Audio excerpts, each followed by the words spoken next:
Alright, so I decided that I'm going to make this quick video and hopefully get it to thrivemarket.com as well.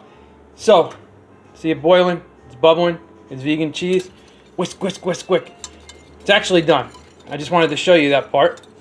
So you put it on 4 or 5 or 6 on your electric stove. I didn't have any of my pots, so I had to use this, and it still worked out good. A little bit harder to whisk because of the squareness and then the roundness of this, but it's still pretty good. So when you get this, I'm going to show you how to make it. You want it to bubble and boil like that. Not crazy, not nothing like pasta, boiling pasta water or anything. You just want to get it bubbling. I have an electric stove, so I use 5 or 6. If you have a gas stove, you might want to use 4 or 5. 5 to 8 minutes, because you just got to activate this agar stuff.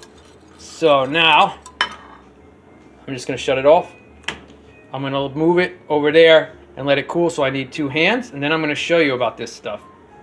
Alright, so I've been doing vegan cheese with this recipe over the last month a few different ways, and I perfected it one way. This is a different way, so I decided to make a video of it because it looks like it's going to come good. Now, let me show you the original recipe from some lady online. Usually I do my own stuff, or I take other people's recipes and then I influence it with my own stuff. That's exactly what I did here. So this is what she said.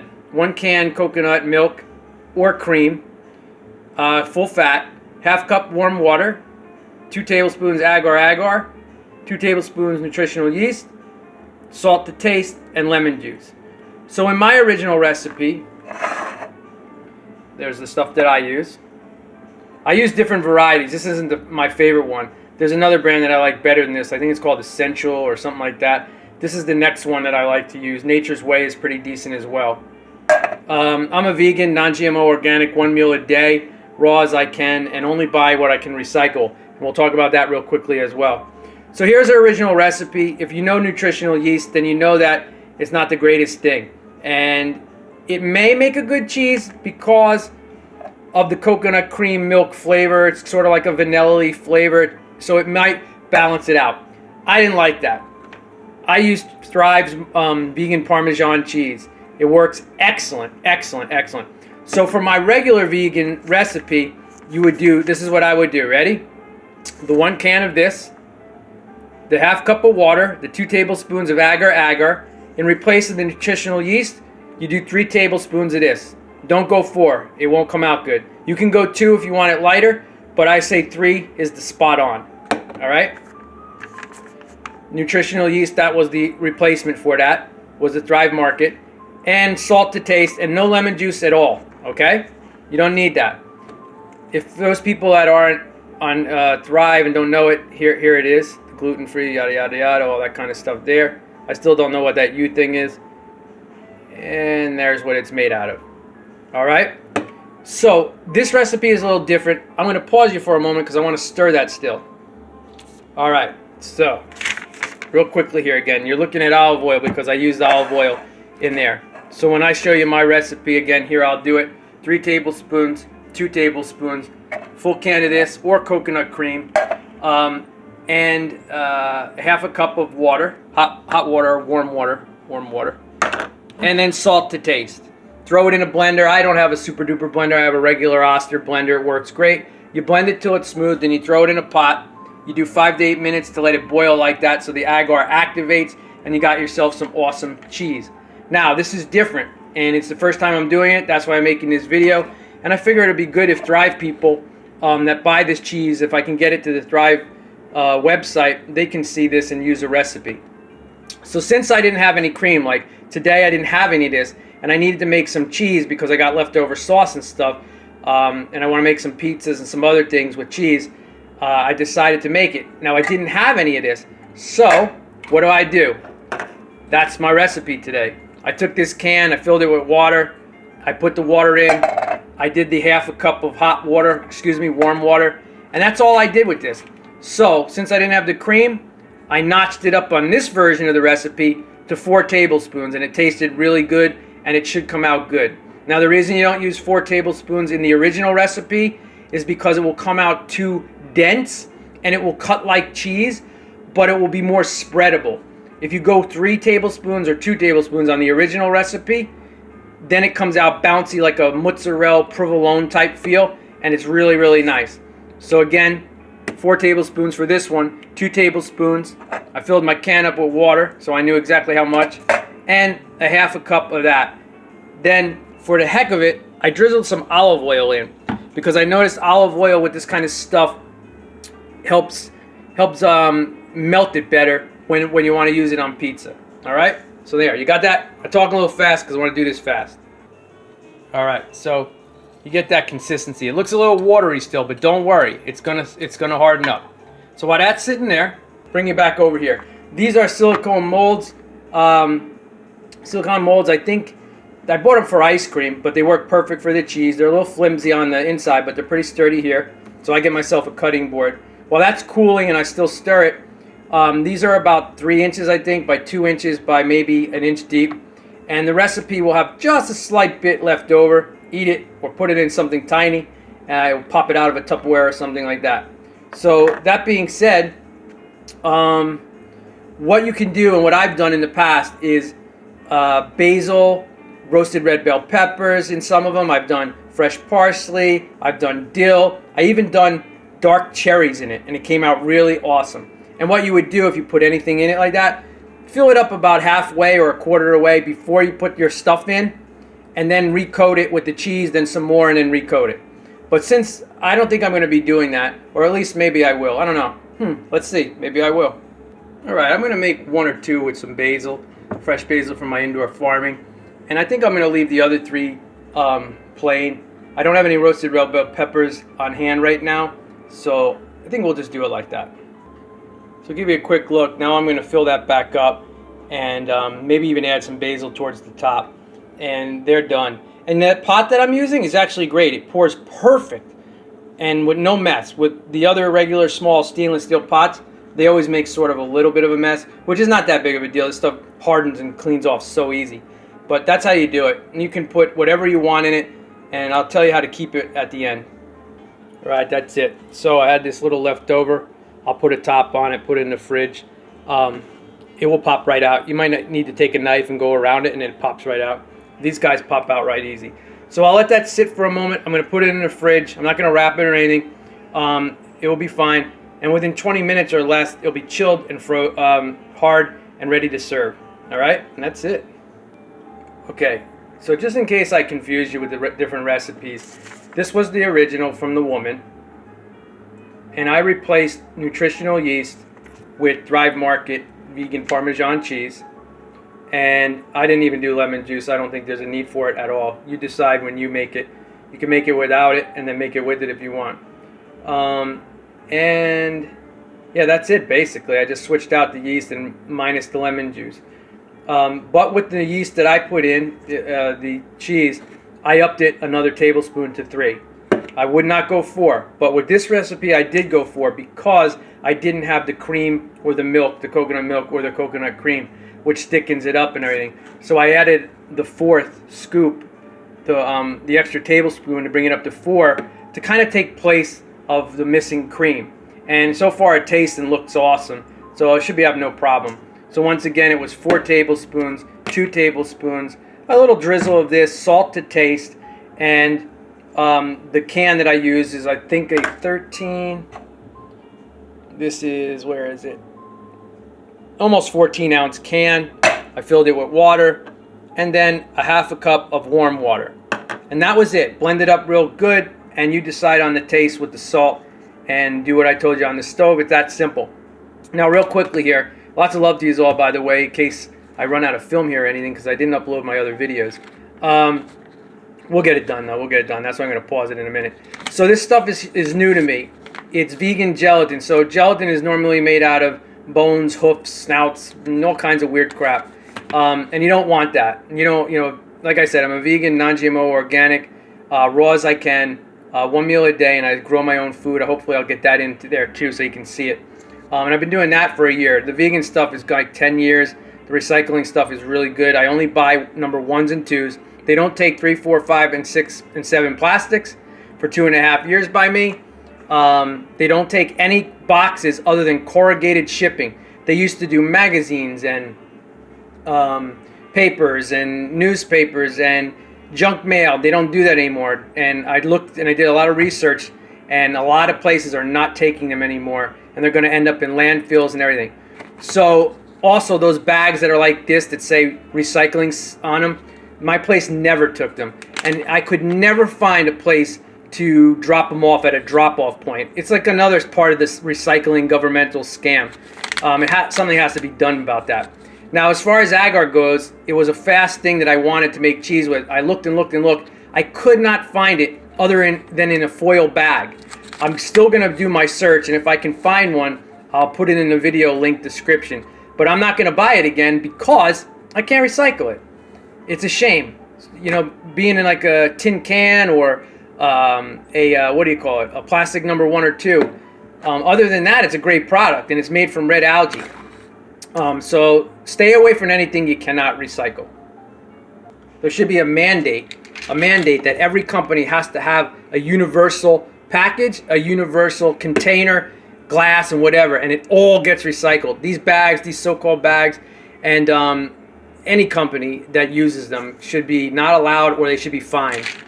Now, here's red algae. If you want to be a vegan or you just want better crystal structure in your calcium, red algae has a different crystal structure than calcium from mineral rocks and from cow's milk and stuff like that.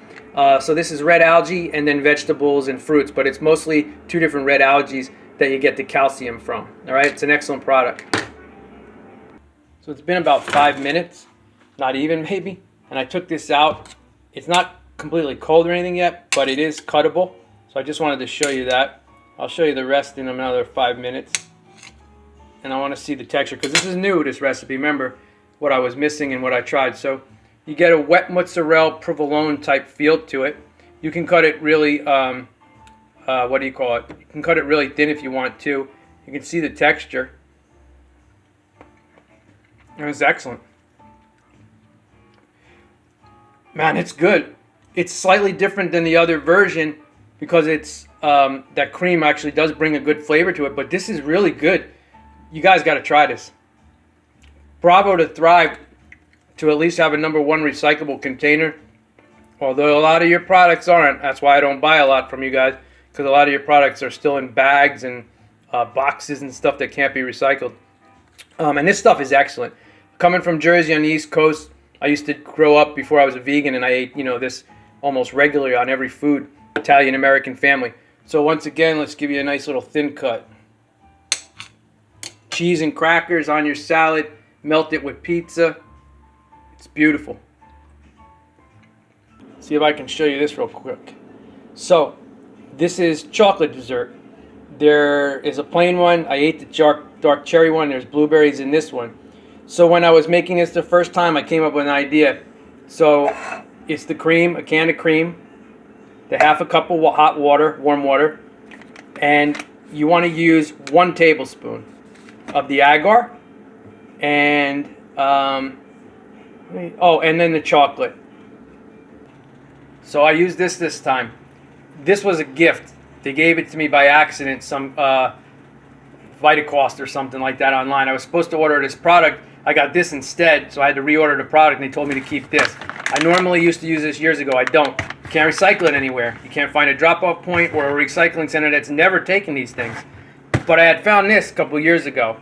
So go online, find this. Herbal Secrets, HDPE number 2, recyclable. Boom, and it's good. So put your chocolate into the taste. Add a little salt if you want. And, you know what else I put in? Besides a little bit of sweetener? Boom. I like Garden of Life better, but I like the mocha flavor of this. So I put this in, a whole scoop. So you get all this protein and nutrition from this. Alright, you can look it up online.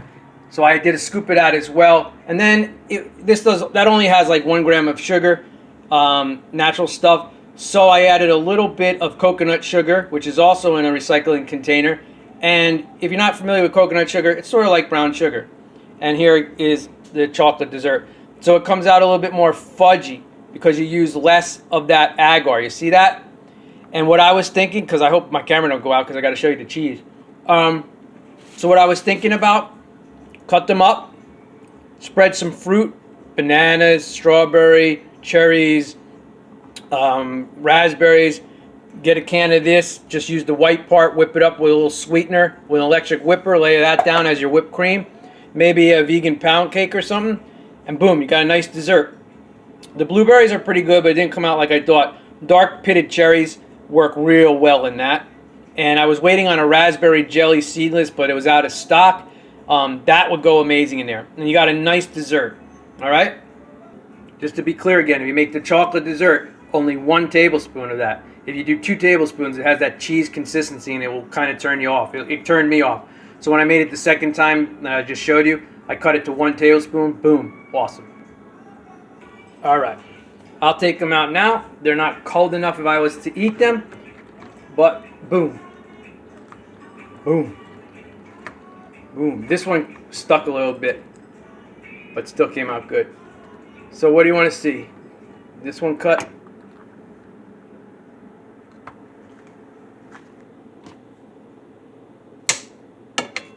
Boom. Nice.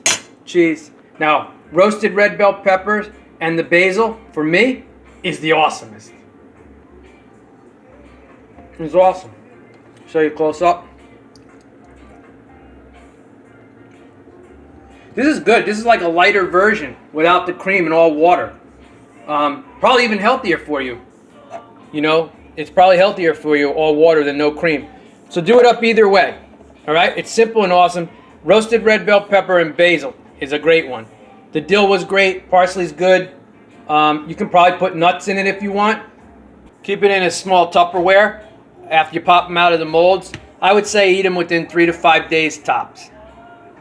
All right, so hope that inspires you. Do your best, 1 meal a day, non-GMO, organic, vegan. Only buy what you can. I'll update you on that, see if I can find it in something that's recyclable. And like I said, do your research. 3, 4, 5, 6, 7 plastics. Nope. Boxes of any kind, unless they are shipping boxes. Nope. My place has not even taken the papers and everything. They never took bags like that, or foil or plastic. So don't fool yourself, don't kid yourself as a company, as a producer of the food, or as a buyer, a consumer. Do your best and make them change everything. All right? Lots of love to you. I'll show you if I can. If the camera cuts off, I'm sorry. But let's inspire you with some indoor gardening. I'm new at it, and it's fun. All right, so I'm going to talk fast here, okay? So what you're seeing is I'm in a 2-bedroom, 2nd floor apartment. So you can do this in any apartment building, and you can do it in your home, in a basement, in rooms, a garage, enclosed porch. You're looking at a white stainless steel 3-foot by 16 inches by 6-foot high, 5 adjustable shelves. It's coated. You can get white, black, or chrome. And $63 Walmart online called Hyper Tough. That's shipping and tax included for 1 rack system. I think that's really good, and it's easy to put together. The grow lights, they are white, but they are red and blue spectrum. And they're from seed to plant, meaning a tiny seed to when it full grows, matures, fruits, flowers, whatever you got. They're GE grow lights. And like I said, they're red and blue spectrum. 2 feet, 4 inches, 2 inches. I got the white light because it's so beautiful in the house and bright, and you don't need any other lighting. The ones with that yellow, that orangey, pink, or purple haze, and you look like you're in some sci-fi movie from the 60s, nah, not for me. You might want to do it like this. It's great, and they don't take up any money. And what I'll tell you is they say 16 to 18 hours. Nope, 6 to 9 hours, everything grows. Really, really excellent. $40 the first time around, $30 the next time around, $38. Walmart online. If you're in the States, Home Depot and Lowe's were about $50 to $55. So even if you get them at $40, you're doing well. So 1 rack system here, like let's see, I got 1 light, 2 light, 3 lights, and 1, 2, 3, 4 shelves, including the top. So you're looking at, like, even at top end, $40 times 3 is $120 and $60. So $180 plus tax. You're looking at about $1.95 at the most for 1 rack system. You could do it. And like I said, I'm in an apartment. Now let's go over this. Celeries. Everything is non-GMO, organic, seed or roots. Roots would be strawberries. So we got our celeries. We got sage, basil that's been cut and eaten, green onion that I've cut and it's growing back. Actually, it's growing back better now that I cut it and ate it than it did when it first grew. Rosemary. Here are some strawberries giving a baby. More strawberries, more babies. More strawberry babies with babies. Babies giving babies. It's great, right? Look at that, boom. I started with 6 strawberries. Here's some parsley, some dill, some no-thorn raspberry, some wild mint that I've had for 5 years, social garlic. You can eat every part of the plant, and it's not as strong as full regular garlic, whatever that's called. Some more parsley and some cucumber left over. I'm waiting for that guy to get done. This will be lettuces and spinaches when this stuff is done and I start shuffling things around. You're going to see why I haven't done it yet. I have a balcony. You can also do that. Put these in an area of your room where they also get natural lighting. But I'm telling you, 6 to 8 hours, 9 hours tops, fine. All right. This is the first time for me. Eggplants. They're supposed to be long, silvery, light violet ones, not like this. So I don't know if they gave me the wrong packet seeds or if it's just not growing that fast yet. But there it is. And there's the rest of them. There's some red bell pepper in the back, some mini orange and yellow peppers that are regrowing there. They've been harvested, cut, and now they're growing back. Some more mature celery. Some spinach that I've been cutting, and now I'm letting it stalk to seed. I'm new at this, by the way, so I might sound professional, but I'm new at this. Some more green onions, and a beautiful snapdragon decided to grow in there. Here's something new to me. I cut most of the bottom leaves off. I'm eating them as salad. They are Brussels sprouts, and then hopefully they'll start brustling. Now, here's some red bell peppers. They're growing back. Boom. I cut them last month. It's already got a big pepper on it. That will turn red. Here's the deal. You're not seeing any tomatoes yet, but tomatoes and red bell pepper, organic, non-GMO. Bought them from the store, ate them, and planted the seeds. For a year and a half, I keep doing that. And like I said, I decided to start cutting them, and I saw, voila, they start growing back. Roma tomato from the store, non-GMO organic, I do the same thing. You just don't see them right now because I decided to go with Brussels sprouts and eggplant to test it out. Wonderful giant basil that I cut about 3 or 4 times already. It's about 2 feet tall normally. And let's see. Potatoes sprouted. I already ate them. I left a few in the ground to see if they will if they come back up because they looked like they had roots on them. So they were yellow golden potatoes, the little yellow guys, organic ones from the store. Miniature blueberry bushes. I finally, in about a year and a half, got a little bit of blueberries out of them, but not like I thought, not like they show on the internet. Could be just my plants. Especially when blueberries are about $8 to $11 for like 16, 18 ounces, and they're not even organic or non-GMO. That's pretty ridiculous. So I started with 6 of these flowers, these berries, and as you can see, everything is strawberries, including the new babies and their babies to baby that I didn't even plant into the pot yet. I think I got 45. It's November 12th or 13th, 2022, and exactly this time last year. So in 1 year, I went from 6 strawberries to all these, which are about 45. And as you can see, they smell gorgeous too. The flowers are so beautiful. And they're all fruiting, almost every single one. And if I can get this video done, I want to explain these to you in case you want them. That's a small berry. I just cut them the other day too, really big. About 2 times the size of this guy right here. And what I wanted to share with you is they told me you buy them as root. So when I say a root, that's the crown, that brown stuff. You get the crown and then roots down there, and it looks like it's dead and dry, but they're not. They come back to life. So they told me when I bought them, and I bought them online, Walmart online, third-party distributor. I always say Walmart because I'm in a small mountain town, and it's 30 minutes to my regular Walmart and a lot farther to other places. They're supposed to live for 2 years, and they're supposed to fruit in June and again in the fall. Well, guess what? Mine are constantly fruiting. These were babies. So another plant babied this one babied that one. This one grew into another plant right there. So it's been producing, not only this one, but at least 6 of them. Like I said, a lot of them are babies. This one produced last month and the month before and the month before. This just came up a few days ago. This guy over here produced for the first time last month, and now there you can see the size of that one. And now it's producing again. And a few others are doing that. So I'm hoping they'll all do that. And it's awesome. And this gets a lot of sun. I live towards the sunset, so I get anywhere from 6 to 8 hours between the spring and then the fall. That's why I only leave my lights on for about 6 to 8 hours, 9 hours, because they get about an hour to 3 hours of natural sun. But I'm telling you, you don't have to put them on all night and all day like that. And I read other people that said the same thing. So yeah, and they're really easy to take care of and cut the leaves and grow. So yeah, I hope that it gets you excited. Okay, I'll slow down for a minute. Again, lots of love to you. Thanks for watching. And you didn't see radishes, and I said like spinaches and all different lettuces because of I got no room right now. But I did just harvest some radishes. If you're not familiar with radishes, you eat the greens too. They're excellent. They're good for you, and you can eat the greens. Eat your carrot greens as well. And next time you go to the store, if you do buy carrots, buy organic carrots, make sure you get the ones with healthy greens because you can eat them and use them in your salads and soups and wraps. One thing I didn't know, because I'm new to growing this stuff, I love Brussels sprouts, but I didn't know what a Brussels sprout plant looked like. Now I know you can eat the leaves, and the leaves are excellent. Matter of fact, they don't sell them in the store. I have never seen Brussels sprout leaves packaged with Brussels sprouts or anything. But they're like cabbage leaves, and they're really awesome, and they're really good. So keep an eye on stuff in the store and get used to things that you normally cut off and throw away or compost or something. You could probably eat it. Just make sure you get non-GMO and organic. Okay, now I'll show you this briefly here. The all-in-one video.